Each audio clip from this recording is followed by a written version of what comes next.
My 28M wife 26F got tested for STDs the same afternoon that she returned from an 8-week-long business trip. Used a solo shopping trip to conceal the appointment. Throwaway for reasons.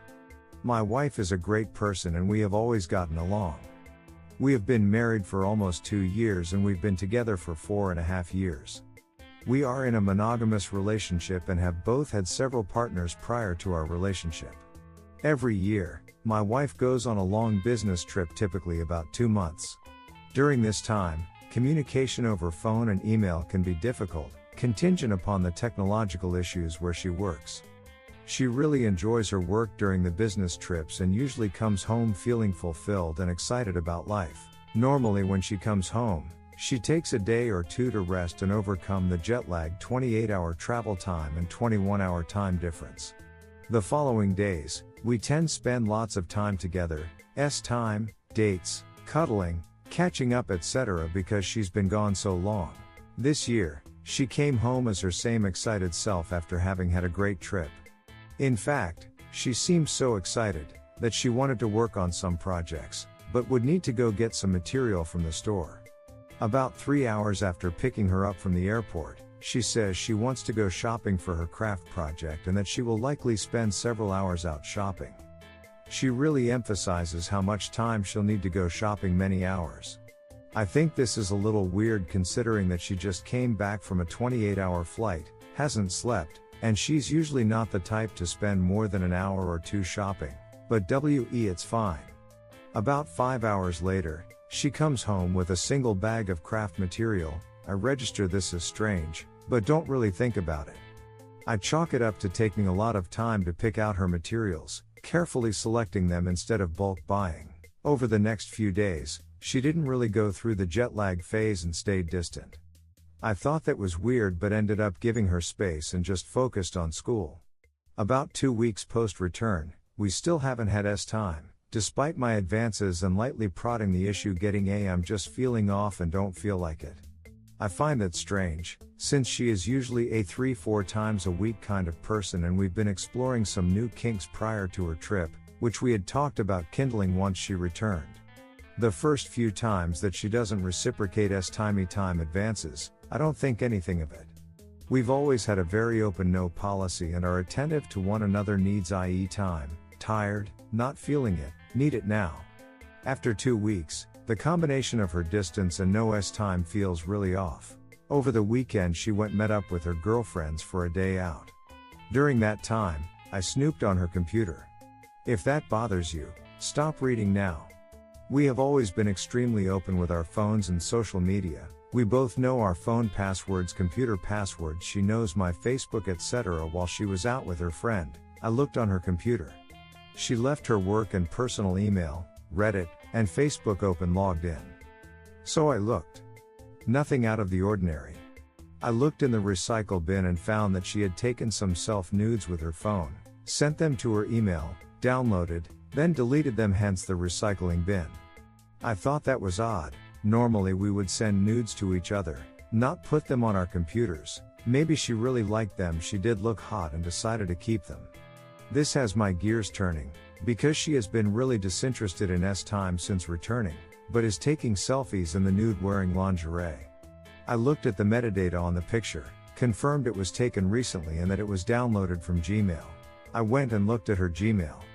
Nothing terribly odd here, but anything before 3 days after returning home had been deleted from her inbox, then deleted from the trash folder, not archived. For example, if she came home on the 1st, everything before the 4th was deleted. However, in her trash bin, was a confirmation of appointment for a health clinic in an adjacent city. It had a link with the user ID to log in into the patient portal if you needed to change your appointment. I logged in with the ID and her common passwords, which I already knew from us sharing. The portal is mostly empty, but showed that she had scheduled and kept an appointment the same afternoon that she got home from her trip. The portal allows you to request records from visits, so I did. They were delivered to the portal about 30 minutes later. She had gone in for STD testing 5 hours after coming home from an 8-week business trip. To summarize: 1. Gets tested for STDs while saying she is going shopping the day she returns from an 8-week business trip. 2. Concealed the fact that she was tested, didn't leave phone number or address at clinic, careful to delete emails pertaining to the clinic, made cover excuse to go out. 2. Super distant with me, very engaging towards friends, coworkers, no S time. 3. Says not interested in S time, but dresses up to take nudies, clearly masturbating, found lots of PRN open on her computer, vibrator out, not anything odd. We watch PRN together and alone, open about masturbation, etc. 4. On a similar business trip, she did almost the exact same thing. Got tested as soon as she got home. 7-week trip, refrained from S time for about a week distant. I found out via similar ways, shared computer. Saw email from health clinic about results on portal. Previously, when I asked her about it, she said she had a UTI and went in for a full STD panel. Totally plausible, I let it go. I just feel like there's a pattern here. Also said that STD test was normal for women during checkups, although most clinics say that you must ask for the test's reasonable suspicion. 6. No real reason to suspect cheating, but goddamn, this feels weird. All the elements of possibility are there, I suppose. Possible explanations. 1. She had another health problem that seemed to resolve itself. Maybe she wanted more follow-up and didn't want to belabor me with the details, although the other health issue isn't urogenital related.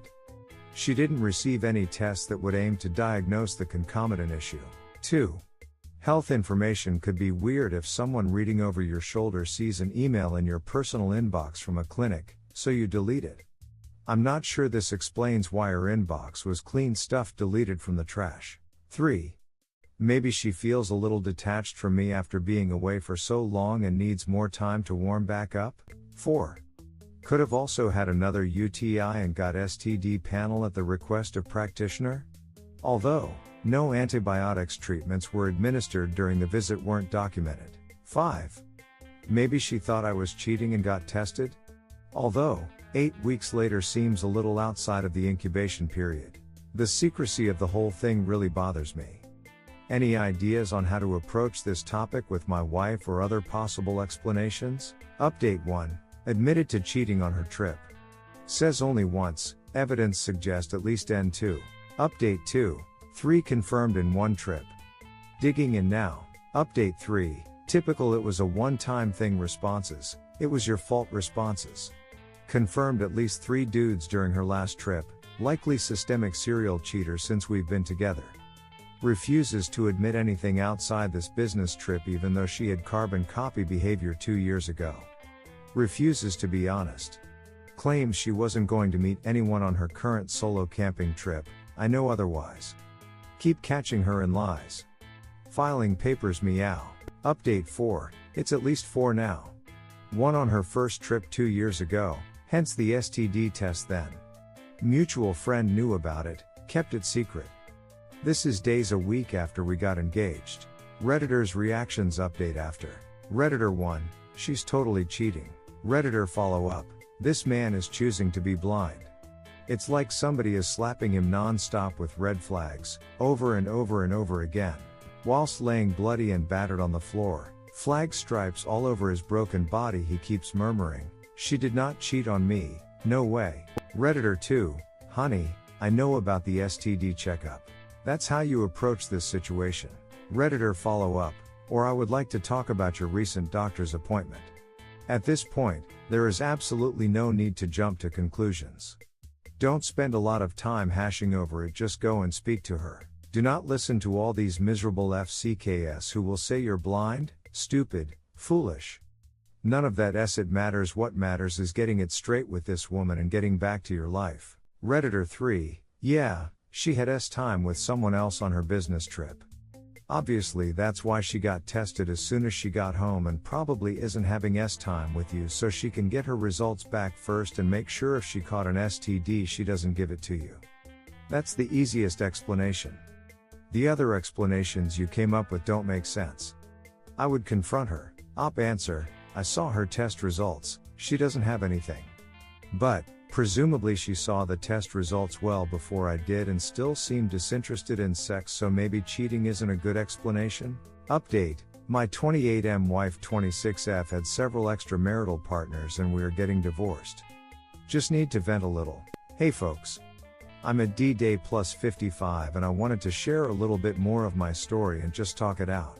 It gets a bit lonely at night and that's when my gears start cranking without the noise of the day to keep up distractions, so writing it out and clearing the air is perhaps cathartic.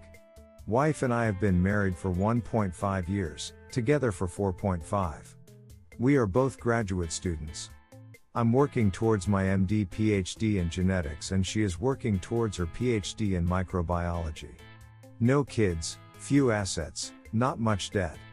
Here's the backstory if you'd like more information. Luckily, we study at different schools. I'm on the West Coast where she was residing with me and working remotely, and she studies at my undergraduate institution in another state. When I found out and confronted her, she was on her way back to her school to do lab work and have committee meetings. So our communications were largely conducted via text messaging and email. She was too much of a coward to speak to me on the phone.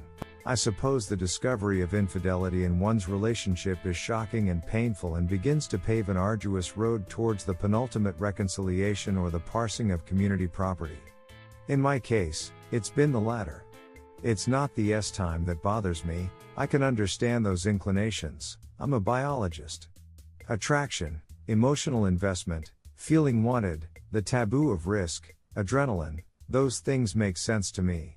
What I could not understand is how my wife, someone I adore and respect immensely, could lie to her affair partners about who and what I am.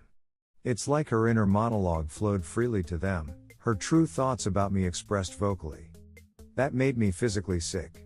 I'm not a bad guy, I've always been there for my wife. We jived on every level from toilet paper orientation to politics, humor, hobbies, and S-time. It just doesn't make sense. During the post-mortem, I've often come to the realization that, as a partner on a two-way street, I could have always done more or achieved a stronger marriage. That's the sentimental part of my brain saying, look at all these missed opportunities for communication and growth. If you had really loved your wife, you would have figured it out and met her needs. That's a deadly game of roulette to play. The retrospective what if on infinite regression plays discordantly upon the soul. If the discovery of infidelity wasn't shocking enough, I also asked my wife to reconcile. She need. I gave her a list of demands with 7 items. The header reads, the ground rules. If you choose not to comply or I suspect that you have failed to comply with these rules, I will divorce you. Here is the abridged version of what I asked for. 1. You will allow me unfettered access to your phones, accounts, devices, and computers at any time without hesitation. 2. You will forfeit and show me all communications and materials of all extramarital relations that you've engaged in, no matter how minor or how insignificant you feel they were. 3. You will allow me to professionally recover data from your phone and other devices. If there is something that you haven't told me yet or haven't given me the full story, this would be a good time to do so. I extend you amnesty for other grievances notwithstanding lying. 4. You will contact all parties that you've engaged with, in any way, and explain that you were in a monogamous relationship, your husband knows, and that you ducked up. You will apologize for misleading anyone about your relationship status, and you will contact their partners and explain what happened. 5. You will get tested for STDs and STIs every month for the next 6 months, including blood panels. This information will be made available to me at my request. 6. You will seek and engage in cognitive behavioral therapy until you have been treated for your dysmorphia, eating disorder, and have healthy managed your S-time assaults. You and I will receive marriage counseling indefinitely or until we both feel that our problems have been resolved. We will both engage in communication coursework or reading. 7. Rules for opening the relationship. Maybe too controlling? Everything that I asked her for, I also offered to reciprocate where applicable. The first bloodletting was the discovery of the infidelity, and the mortal strike was her denying me safety in the relationship through dismissal of my needs. Once it was clear that she wasn't trying to reconcile, I was ready to burn it to the ground. I threatened to contact her partners, contact her AP SOs, file professional misconduct complaints. One AP was her physician, contact her research board about misconduct, and contact her direct bosses, people whose image is jeopardized by her actions. She freaked out and suddenly became extremely receptive to what I was asking for. Begged me not to ruin her career. Begged me not tell anyone. I felt bad, apologized, and told her I wouldn't do that. By then, she had already gone to her bosses and conveyed some truth-trickled story to them. I obviously added a lot more pain to the situation by playing that card. This was almost a month ago. She filed for divorce the next day, threatened to file an order of protection so that I wouldn't contact people in her life, and then told me she couldn't forgive me for threatening to expose her like that. That's when I woke up. I had been drowning, undergoing hemorrhagic shock, and the hypothermia was creeping in. I had been desperately trying to get my wife on the shoreline to throw me a life preserver. My actions caused her to get her feet wet and she couldn't handle it. I started to understand who she was, weak and cowardly. Not exactly life partner material. A few weeks later, I had realization, it's like she died. That's what the pain and emptiness and anger feels like. I found out later that she was still in contact with one of her partners. Another punch in the gut. Anyways, that's where I'm at. I applaud you if you made this far. Our divorce is underway and will hopefully be resolved cleanly. For the time being, things here are quiet, empty, and lonely. My schoolwork has suffered and I'm thinking about taking some time off to process everything. Thanks for listening. Redditor's reactions last update after. Redditor 1, you should report the physician. He is unprofessional. Redditor 2, 1 AP was her physician. Agree with not going scorched earth, but I would report this guy. It's very unethical and medical board violation for a physician to take advantage of the power dynamic of a physician-patient relationship. Essentially, he's a sexual predator. You'd be doing society and his future patients a favor. Op answer, yeah, I've really thought about this one a lot. I have a professional obligation to report him. Like you're suggesting, this probably isn't the first time he has engaged in this kind of behavior. According to my wife, he made her verbally affirm that he was not her doctor. I'm not sure if he signed any medical documentation that would suggest he was involved with her care. However, she acknowledged that he was on her care team and that he performed sonography to screen for internal bleeding, at one point commenting that my wife had acute uterus. The guy sounds like a scumbag. I'm not sure what third-party reporting would accomplish, though I suspect my wife and he would both deny the encounters. Redditor 3, this guy is an intellect. Period. Of course he is pissed his wife cheated on him. The part that is the hardest for him is that his wife lied to all her partners about him as if he didn't matter and wasn't a significant and major part of her life, and that's what hurts him the most. Most of are super pissed about the time and emotional betrayal. He's not, and that's okay. His pain is his pain. People please. When you first found out that your partner had cheated and you were trying to reconcile with them, we all gave our partners a list of must-dos. His list may be worded a little bit differently, but basically he's asking for the same things that we all want and deserve. He loved his wife. They did a lot of things together. They related to each other intellectually. To ask why he wanted to reconcile. That's kind of a dumb question. He trusted her explicitly and she took that trust and blew it right out of the water and then acted like it was his problem. It really wasn't about him blowing up her career. It was about letting these other men know that A, she wasn't a single person like she presented. B, she was indeed a very married woman in a committed, monogamous relationship. She told these men she was separated, that she was an open marriage, that she wasn't married, that he knew and didn't mind. C, that her husband was a very loving, caring and supportive man. I think he should contact her APs and tell them the truth. Who gives a duck about her career? She had 4 affairs, he was fully committed to her in every way, was open to having an open marriage if that's what she needed. She traveled extensively and he took care of their home, all their pets, household responsibilities, plus worked and went to school full time. While she was traveling to other countries for her research via the university she worked for. Maybe, his wife shouldn't be ducking so many different people in the middle of a government project? Maybe we can support this guy by telling him he'll get through this and be better for it because that woman is out of his life. Op, you have been more than kind to this woman. You have a great attorney, other posts and a good head on your shoulders.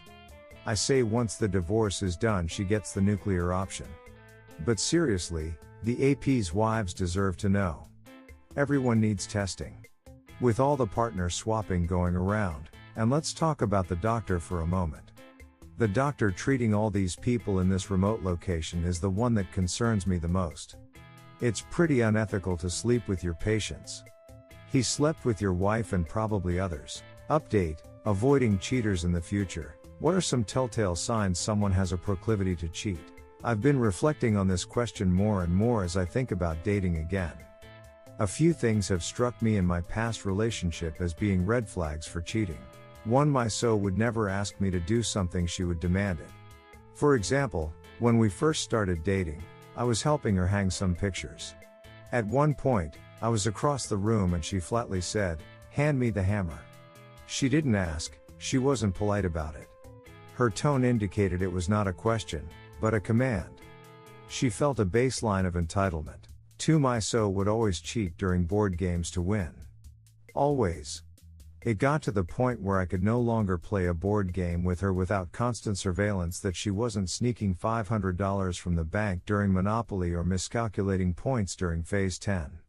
Again, something that screamed the rules don't matter for me. What are your experiences and what kind of behaviors can be avoided in future relationships? Redditors' reactions. Redditor 1, look at their friends, show me who your friends are and I'll show you who you are. No long-term friend says a lot. Honesty on little things. Redditor follow up, absolutely, you are the company you keep. My words when I found out my husband cheated, his buddy was going through a divorce and needed a sidekick. Stupid as was stupid does. Redditor 2, sure, there are certain signs to be leery of. History of cheating, frequent flirting, hesitation to be transparent, etc. But I honestly don't think there's a foolproof method. My ex fooled everyone. The biggest red flag I've heard from one close friend family member was that she was a little sheepish, sort of having her head down a lot, with lack of self-esteem. I could see lack of self-esteem being a major red flag, as people who struggle with that will probably thrive off validation attention from others, which can likely lead to infidelity. But on the whole, my ex's affair came so far out of left field, I'm still having trouble rectifying who she was versus who she is now and who she really is at her core. Op answer, I suppose I should add the self-esteem issues to the list. My STBXW also lacked self-esteem. The moment she got attention from anyone else, she was hooked. Redditor 3, the number one telltale sign of a cheater are the amount of little white lies that they tell. They will lie and lie and lie, God, it's maddening. Redditor follow up, yes. My STBX wife does this, literally lies about the most small insignificant thing constantly, more lies than truth. Everything becomes a little white lie and to them they don't count because they're little lies.